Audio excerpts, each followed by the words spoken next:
Bismillahirrahmanirrahim. Assalamualaikum warahmatullahi wabarakatuh. Alhamdulillahi rabbil alamin. Allahumma salli wa sallim ala sayyidina Muhammad wa ala ali sayyidina Muhammad. Amma ba'du, faqad qala Allah ta'ala fil Qur'anil Karim, a'udzu billahi minasy syaithanir rajim.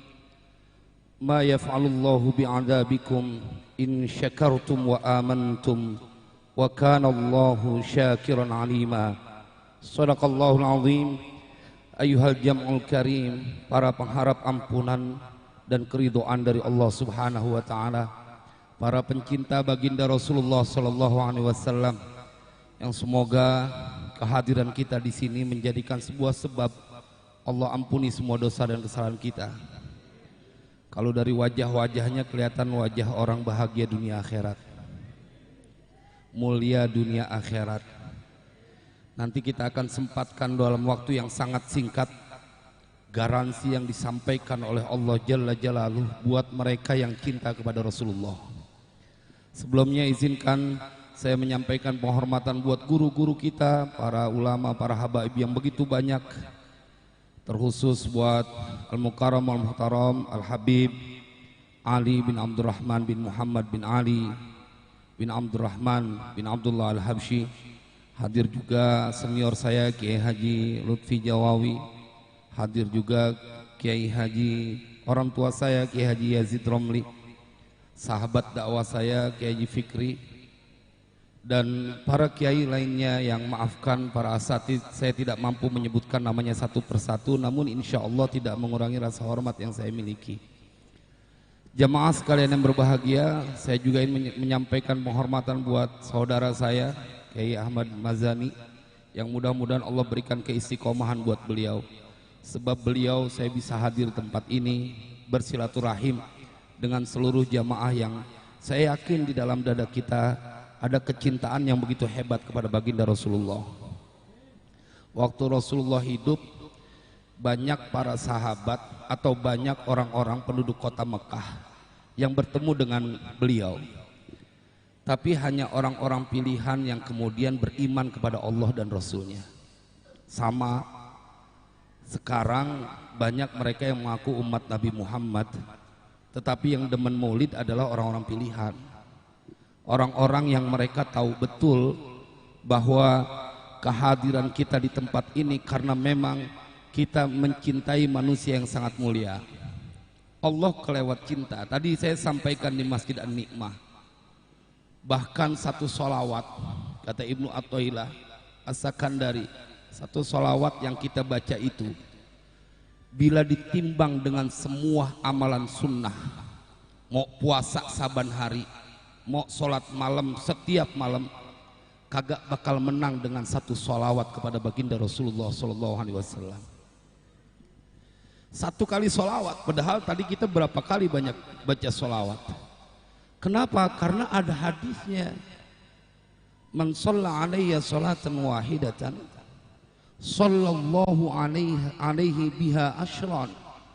Siapa yang bersolawat, ini dalam Sahih Muslim, siapa yang bersolawat kepadaku satu kali, sholatan wahidatan, Allahumma salli wa sallim ala sayyidina Muhammad, maka Nabi sallallahu alaihi wasallam menyampaikan upah dari orang yang lisannya baca sholawat satu kali adalah Allah bersolawat 10 kali.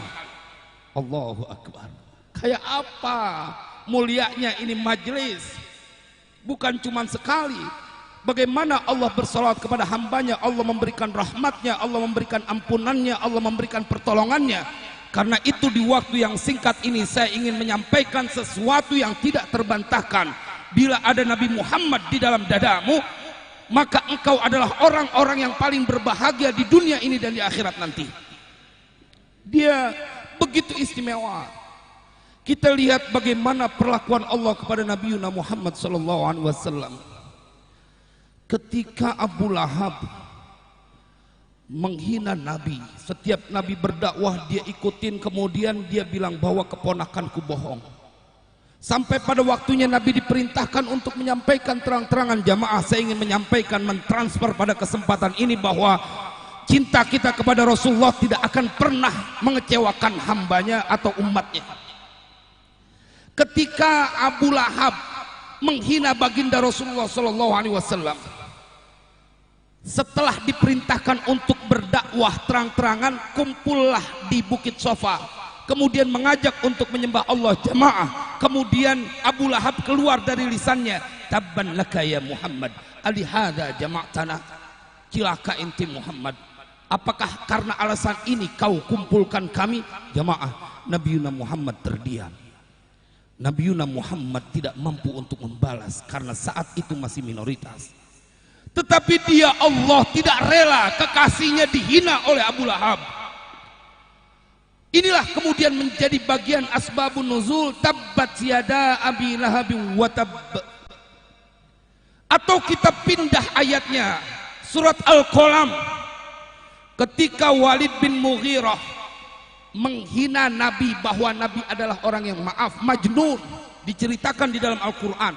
Satu kali Walid bin Mughirah ngatain Nabi, Allah caci itu Walid bin Mughirah dengan 10 perbuatan hina.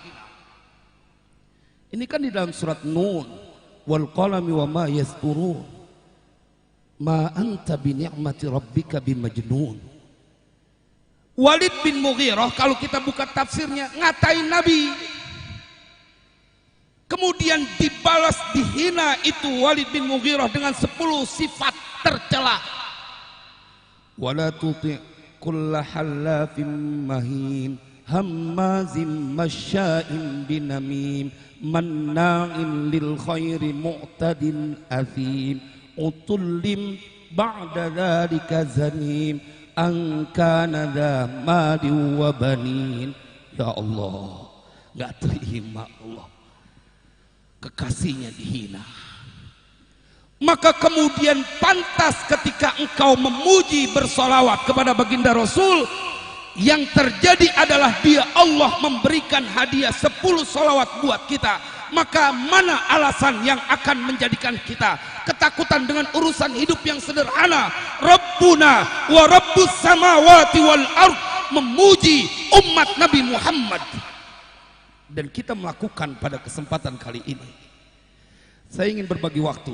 Saya ingin tutup dengan sebuah kisah yang diceritakan oleh Ibnul Mulaqqin dalam sebuah kitab yang bernama Hadaikul Aulia.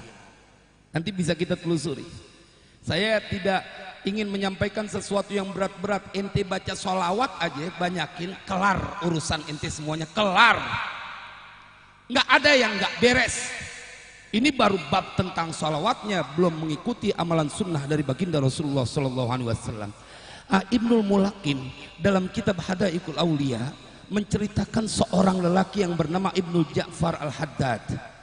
Dia bilang dalam kitab itu, aku 15 hari tidak terkena makanan, walam ajid ta'aman. Dia nggak nemuin makanan, dia lemah. Apa yang dilakukan? Karena pada saat itu di kota Madinah, dia datang ziarah ke makam Rasulullah. Dan kemudian apa yang dilakukan? Dia perbanyak baca sholawat. Wa alsaqtu batni bihaiti qabri Rasulillah, dan aku tempelkan perutku di dinding kuburan baginda Rasulullah SAW. Wa aktsartu alaihi sholata, dan aku perbanyak baca sholawat. Wa qultu lahu, dan aku berkata kepada Nabi saat aku berziarah, ya Rasulullah, ashbi dhaifak faqad ad'afahul ju'u an khidmatillah. Dia begitu tempelin perutnya di dinding kuburan baginda Rasulullah, dan kemudian dia bilang, berikan kenyang tamumu ini karena rasa lapar telah membuatnya lemah. Faghalabani naum, aku tertidur. Wa ra'aitu Rasulullah, dalam tidurku aku melihat Rasulullah. Wa dafa'a ilayya raghifan, dalam impian itu Rasulullah memberikan aku sepotong roti. Wa ana akuluhu, dan aku memakannya. Fastaiqadtu, aku terbangun. Wa qad syab'an, dan telah kenyang. Wa ana syab'an, kenyang dia. Makannya lagi ngimpi, bangun tidur kenyang. Bukan cuma itu jamaah, dia bilang wa biyadi nisfuhu, dan di tangan kananku ada sisa roti yang aku makan dalam impianku. Allahumma salli wa sallim ala sayyidina Muhammad wa ala ali sayyidina Muhammad. Dia melewati batas logika manusia. Iman melewati batas logika manusia. Jika Allah berkehendak, dia tidak perlu menyesuaikan logika manusia. Maka jemaah, saya yakin betul dan mudah-mudahan ini menjadi semangat buat kita. Umat Nabi Muhammad pantang meneteskan air mata untuk urusan dunia, karena mereka adalah umat manusia yang paling mulia di permukaan bumi ini. Kita bukan siapa-siapa, yes, saya sepakat, tapi kita adalah umat Nabi Muhammad. Mudah-mudahan ini menjadi manfaat. Wassalamualaikum warahmatullahi wabarakatuh.